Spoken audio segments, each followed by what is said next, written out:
Viewers, आपको knowledge house में खुशामदीद कहते हैं। मज़ीद वीडियोस देखने के लिए नॉलेज हाउस को सब्सक्राइब करें और बेल आइकॉन पे क्लिक करें ताकि आपको वीडियोस मौसूल होती रहें। आज हमारा टॉपिक है रमज़ान में सिगरेट पीना कैसा है। रमज़ान में ऐसे अफराद जो रोज़ा खोलते ही सिगरेट पीने के आदी हैं, वो अपने आप को जिस्मानी तौर पर सर खतरात में मुब्तला कर देते हैं।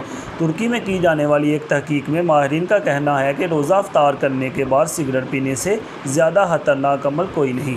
मीडिया रिपोर्ट के मुताबिक तहकीक से पता चला है कि इफ्तार के वक्त जिस्म को पानी, ग्लूकोज, ऑक्सीजन की सहर ज़रूरत होती है।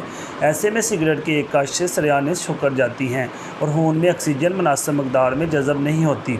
इसके नतीजे में खून गाढ़ा हो जाता है, जिससे उसके जमने का खतरा भी बढ़ जाता है। दिल की धड़कन बेरब्त हो जाती है, ब्लड प्रेशर और कोलेस्ट्रॉल की मकदार बढ़ जाती है और इन सब अवामल से दिल की बीमारियां लाहक होने का खतरा कई गुना बढ़ जाता है।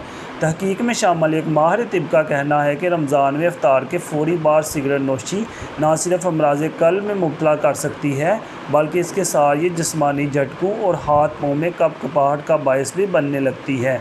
तहकीक में मज़ीद कहा गया है कि आसान लफ्ज़ों में इफ्तार के फ़ौरन बाद सिगरेट पीना आपकी अचानक मौत का बायस भी बन सकता है। माहिरीन तिब का कहना है कि रमज़ान में सिगरेट नोशी से खून की शरीयानों की दीवारों को शदीद नुकसान पहुँचता है, जो बाकी साल भर पहुँचने वाले नुकसान से कहीं ज़्यादा है। इसलिए सिगरेट नोशी से जितना हो सके परहेज़ करना चाहिए।